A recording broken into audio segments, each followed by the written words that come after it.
Welcome to Pressure Point. I'm Brad Newcombe. South Africa is a land that has been torn apart by colonialism and conflict. Racial segregation, which we know as apartheid, represents the outcome of personal prejudice combined with systemic injustice. Economic sanctions and boycotts have been part of the international response, yet oppression and violence in South Africa persist. What is the human cost of dismantling apartheid? And what also is the role of the church in this ongoing struggle? With me are Tim Stevenson and Gary Patterson. Tim Stevenson recently completed a 4-month internship for the United Church of Canada at the Institute for Contextual Theology in Johannesburg, and Gary Patterson, who is minister at First United Church in Vancouver, spent 6 weeks during the same summer as part of an exposure tour. Welcome, Gary and Tim. Thanks, Brad. Good to have you here. Good to be here. You've been back from South Africa a few months now. From Tim, you were there 4 months. Gary, you were there 6 weeks. Mm-hmm. What are the enduring images from your time there? I think the primary image that I've been left with is a land of contrast. You meet this everywhere you travel throughout South Africa, the difference between the rich and the poor, which is the difference between the whites and the blacks. The whites living in beautiful first world cities, and the blacks living in townships in the third world, squatter camps. And I will always be left with that sense of almost schizophrenia of this contrast. The differences are so astounding. And the first world side by side with the third world, so to speak. That's right, side by side. The townships are a little way out of course, the white suburban areas, and the blacks are bussed in or come in by trains or whatever transportation, but basically side by side. Gary, your image? Be very similar, but the image that stays is a passion that the people have for their own struggle, for their own liberation. I have never in such a short time been in so many political discussions. Everywhere you go, people are talking politics, breathing politics. They wait for the paper to come out, and people will grab it, and often you'll miss one copy if you're late at a store, because people are determined to know what's happening. It deeply affects their lives. They're willing to be involved, to struggle, to fight, to endure. Okay, so where were you, and who were the people you're talking about? Like, where are you talking about these political discussions, and who are these people? Well, a lot of the people that we met would be church people. Those were the links that we already had, and Tim, through his institute internship, had a lot of connections. So we'd be involved with people who would be coming from Bible studies, they'd be coming from home groups, they'd be gatherings of ministers, or just local people who might be worshipers somewhere. And yet, always, a faith discussion, a personal discussion would move into, and what's happening, and what do you think the government is doing, and can we trust the government, and what should we do? Are these black and white groups together, like mixed groups, or are these, one race, another race? Primarily the groups I'm thinking of were black groups, and I think they had more passion for that because they were the people that were oppressed, and we just saw evidence of that left, right, and center. Some whites felt called to be part of that struggle and to work against some of the privilege that was theirs naturally through color. A lot of other whites worried and just perhaps as passionate in terms of keeping things down and not wanting change. So that makes it sound like South Africa really is in the midst of a pretty turbulent time right now. Did you feel that in every aspect of what you did? And how did that make its way in what you did, Tim, in the church? Well, it is in a very turbulent time. As you know, there's great changes that are being brought about, at least in legislation, by de Klerk's government. And at the same time, there is excuse me, a great deal of violence around the country. When we were at the South African Council of Churches, in fact, there was a massacre. You may have heard of some of the massacres here. There was a massacre at one of the train stations in Soweto, and we were asked to go to this train station. We were at the South African Council of Churches annual convention representing the United Church, and so we stopped the procedures, or the South African Council of Churches did, and went out to Soweto and held a worship service. How soon was this after the massacre? Within a day and a half. Okay. Yeah, within a day and a half.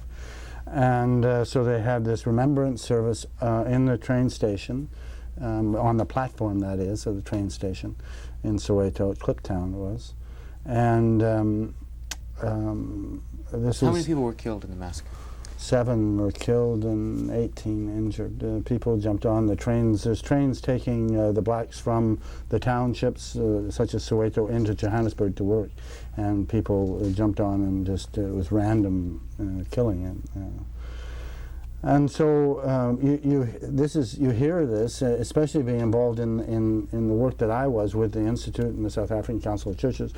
You hear this and you're involved with this all the time, because there's killing happening everywhere throughout the country. And there was a period when it peaked and then leveled off, and now, of course, if you see the papers again, it's picking up.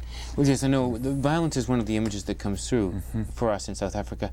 How not? I mean, obviously, at a remembrance service, people are going to be grief-stricken. How does that violence, that proximity to violence on such a regular basis, affect the mood of people there? Creates tension, and it creates fear, particularly for black people. We went to a major political rally for the ANC, and a number of people were really gripped with fear because they knew there were high possibilities they would be attacked, either coming or going. It didn't stop anybody from coming. 40, 50,000 people gathered, but in fact 2 to 3 people were killed on the way home. And people are always aware. There's a wariness wherever you go, but it is still primarily for black people. I think white people just assume the color of their skin offers them immunity and protection, and very few whites at this point in time are being killed or being terrorized. They may have deep panic or deep worry, but sure, it hits the black people all the time. Does it make them more determined? Some it does. I remember talking to one woman when we were in Cape Town, and we asked a question saying, well, why aren't you more involved? And she said, I'm a mother, and I have children, and I'm a single parent, and you don't know the price that is often asked for involvement. She said, my children need a mother right now, and I can't take that risk. And it was such a poignant image that we look at that involvement and say, everybody should be involved. The cry of justice is clear. And then you realize the cost. But then, I mean, the same thing could be asked of us here. Well, yes, but the cost is more subtle. It's not a life and death cost. Yeah. We would often meet with church people around the country and then be astounded that suddenly when we were sharing coffee and stories, people would begin to talk about when I was in prison, when I was exiled, when I was banned, as just a natural state of affairs. We met one secretary at an institution in Durban, and she looked like a typical middle-class, friendly, caring church person. And I thought, a good person to talk to as she organized some of the places we needed to visit. And then she said something about being a single parent, and that wasn't problematic until I was arrested. And there wasn't really anybody to care for my daughters. But it was good because my mother had just been released from prison earlier. She'd been trying to do some integration work in the libraries. So she was out and she was able to take care of my children. And it was only for 6 months. Sue down the hallway, she was in for 9 months. Oh, Patty went in for 3. And you realize the cost is just there. Everyone that I was involved with in the Institute and through contacts through them that I met all over the country have been at one time or another in prison or banned or exiled. Now you were with, Tim, you were with the Institute for Contextual Theology in Johannesburg, representing the United Church of Canada. I'm wondering, we all know that, or it's fairly well known anyways, that apartheid has been based on religious, an interpretation of the Bible. It's been given a kind of religious justification, sanction, so to speak. Where is the church now in terms of dismantling apartheid? Is it a church divided? Has the church moved to be working against apartheid, or is it still in some corners and pockets of South Africa supportive? Well, this the churches that make up the South African Council of Churches have been adamantly opposed to apartheid and fighting apartheid for some time. It's, of course, the Dutch Reformed Church, that the Afrikaner Church, that has theologically backed apartheid. Now, they have, at this point in time, after, of course, the world churches, the World Council of Churches, declared apartheid to be a heresy, they have now turned themselves and have stated that they no longer uphold apartheid. So as a result of this, at this particular meeting of the South African Council of Churches, the Dutch Reformed Church asked for observer status into the council, and were denied just even observer status, to the disappointment of some people, including Reverend Frank Shikani, who's a General Secretary of the South African Council of Churches.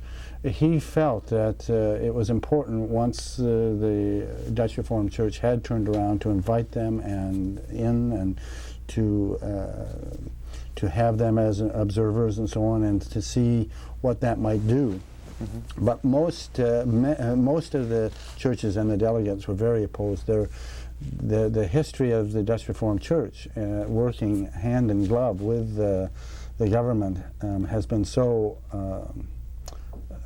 terrible, and the fact that they have upheld this for years and years, that most churches weren't prepared to have them. So it may take some time. It may take some time, although it's only for 1 year, and they may re-look at it. But a lot are wanting to say, "Let us see what you do before." Right. That's right. It's always the question that when one group or one side is asking for reconciliation, the other, particularly that group that's been offended against, says, "Well, where are the signs of change? Give us some tangible expression that you really mean what you say."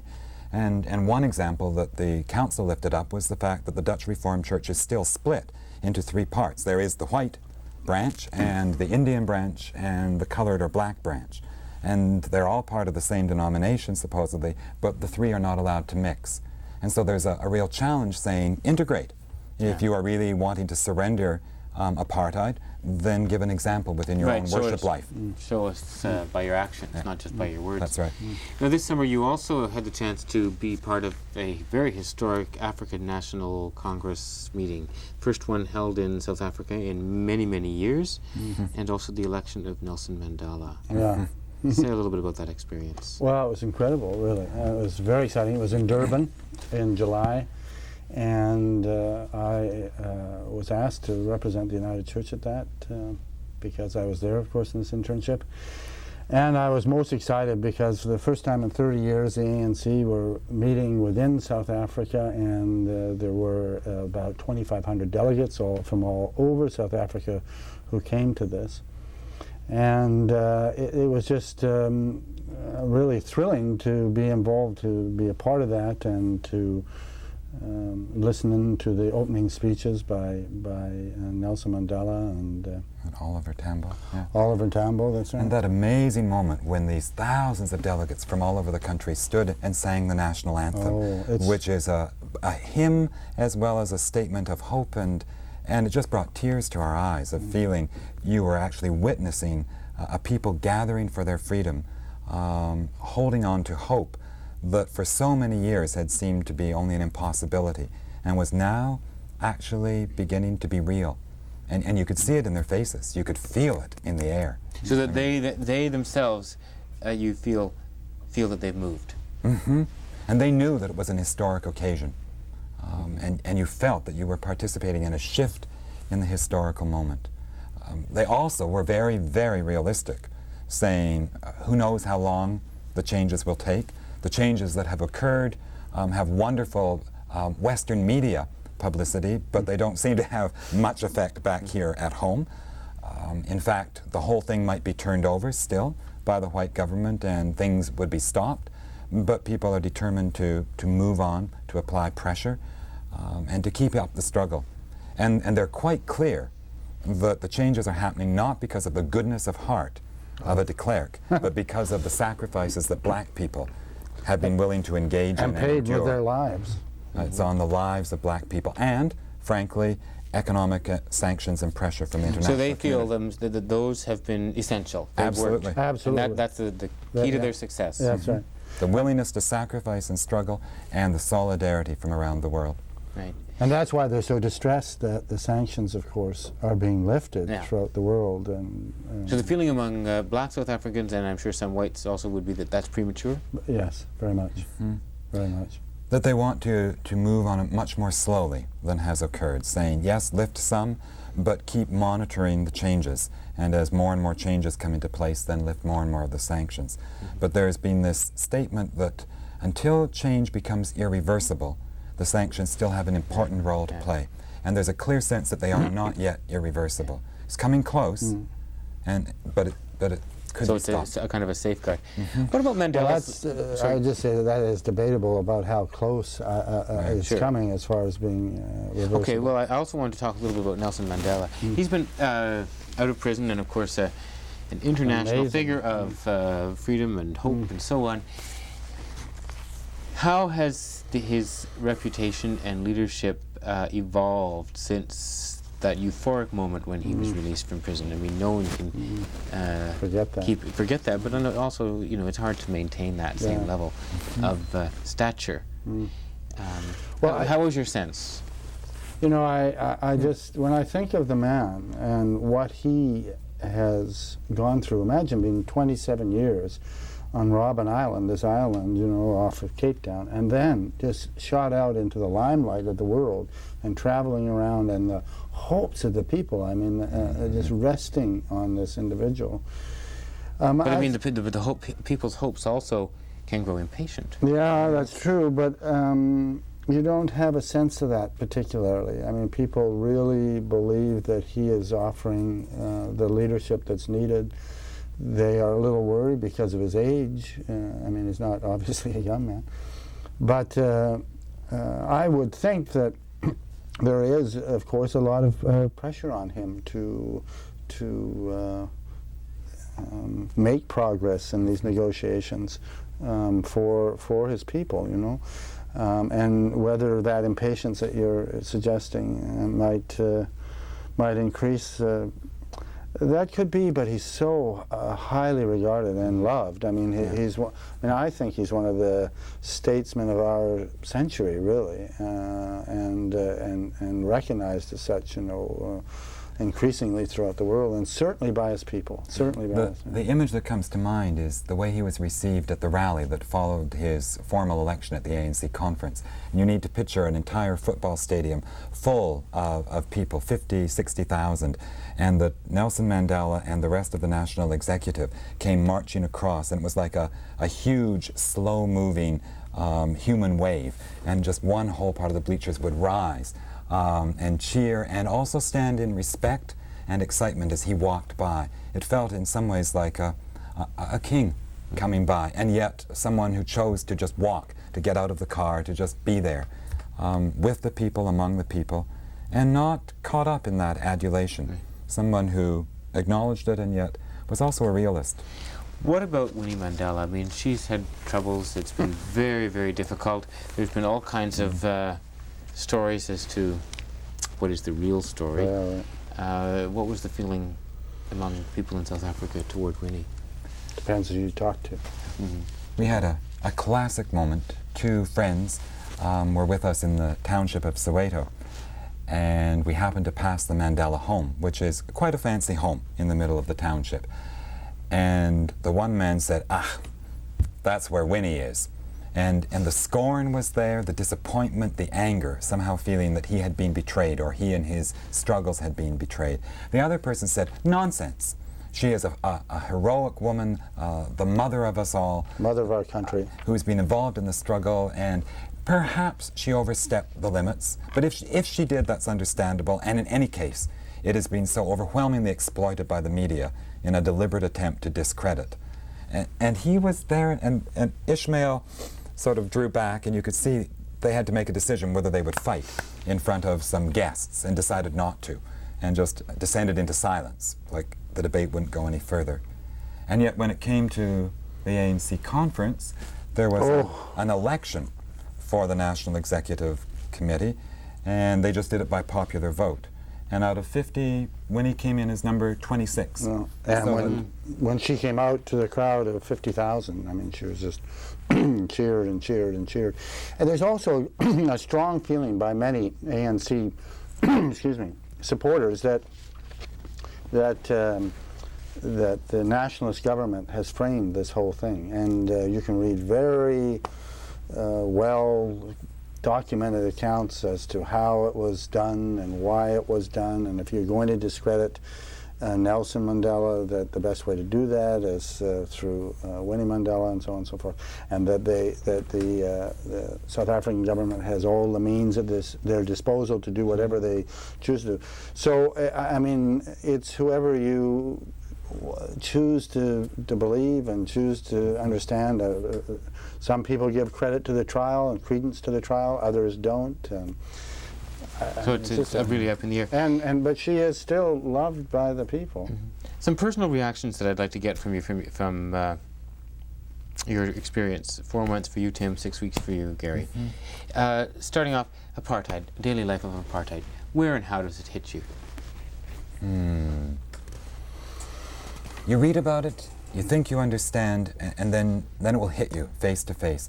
We'd be at a meeting, a whole gathering of people, men, women with degrees, credentials, experience, trying to look at some biblical concern or some political concern. The meeting ends, they're black and they're colored.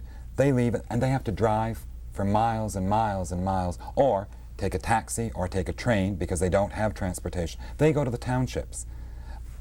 I'm able to return to a white suburb to stay with a Presbyterian minister. And you suddenly realize there's no rhyme or reason for this, it's not fair, it's unjust, but they have to leave.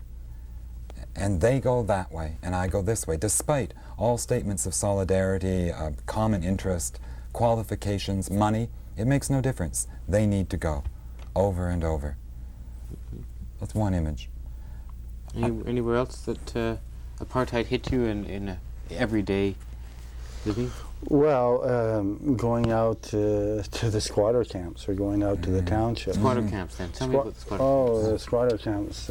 There's 5 million people, blacks in South Africa, living in squatter camps. It's squalor. They just put up with anything that they can find to make a home, and side by side by side, and thousands of them. You know, you go into a squatter camp and you go 15, 20 blocks equivalency before you get anywhere near the end of the camp, and children running about with sores and not enough food, and people cooking outside, and then you leave there and you go back to where you live, you know, and then the next day you go back into the squatter camp again, and you don't stay in the squatter camps. Because up until recently, white people were forbidden by law to enter townships and squatter camps. The government made such a concerted effort to keep the two worlds apart. Right. So to keep the two worlds apart, then everything will stay the same. I mean, That's you keep right. the status quo. And then you invite the blacks to enter in as your servants, your laborers, your domestics, to work for the white segment. So another image of apartheid is that as a white person, even as a visitor, I would be waited on. You go into a restaurant, you sit down, black people appear to wait on you.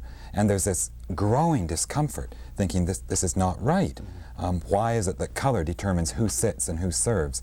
And yet you realize that if you're going to eat in any place other than your own kitchen, you have to live with that, to endure that. You were both representing the church on your trip in South Africa, part of an exposure tour and part of an internship as a theological student, Tim. What do you do with your experience now that you're back? I mean, how do you? I mean, there are many people who have been there, but many of us have never been there. And what does how do you incorporate that into the life of the church? Well, in some way. There are a variety of responses to that. One of the ones that has stood out for me was a conversation I had with a black woman in South Africa, because I began to talk to her and to say how uncomfortable I was feeling, how guilty I was feeling as a white person. And she turned to me and she said, "This is not your guilt. You are a visitor in this country. You are here to learn, to be in solidarity, but also to enjoy my country. Your guilt is in your own land. So be here, learn, and then go home and do something about your own problems. Any similarities then between there and you work in the downtown east side of Vancouver at First United Church, the corner of Gore and Hastings? We tend to be a little more subtle, but the color barriers are omnipresent where I work. We've only to look at some of the situations with our own native people and the struggles around land to realize that on a small scale, Canada has instituted a very similar system. In fact, it's even said that the whole methodology of apartheid township models and homelands was based on the reservation theories developed here in this country, that they came and learned from our model before it was instituted there. So one of the things I come back is a learning about the responses, a faithful struggle in that context, saying we need to address our own issues. Secondarily, there is an exploration of ways to be in solidarity with people involved in the South African struggle. That is, letters to our own government, personal contact, church-to-church covenant, some financial support, but really looking at our role in that as Canadians. I think for me, at the moment, the most important thing that I'm trying to do is to get the message out to our church constituency, at least, that apartheid is not over in any way, shape, or form. The laws are being changed, but it's like a structure that had the scaffolding around it. They're just taking the scaffolding away, and the building remains. The situation is exactly the same. The government is doing what they can in order to change the situation internationally so that, of course, trade links can be started again with the United States and Europe and so on, but not change the situation economically for the black people. Was there a difference in the way in which theology is studied and people prepare for ministry in your experience where you were in Johannesburg compared to here in Vancouver? Well, I didn't have that much to do with theological seminaries per se, except I was at one in Mozambique, and there was some more emphasis on liberation theology. But the institute that I was with, the Institute for Contextual Theology, was continually out in townships and into the squatter camps, working with people, contextualizing theology, helping them to understand and empower people, if you like to use the words, the grassroots, so that they could understand what the situation was and how to change it and how it linked internationally and how it fit their faith journey and so on. They had one little phrase saying, theology is political. Theology is political? Theology, and you can't separate those, but they fit. Gary Patterson, Tim Stevenson, both with the United Church of Canada, and both spent 6 weeks and 4 months in South Africa this past year. Thank you both for being with me on Pressure Point. It's been a pleasure. Good to be here. Thanks for being with us on Pressure Point. I'm Brad Newcombe.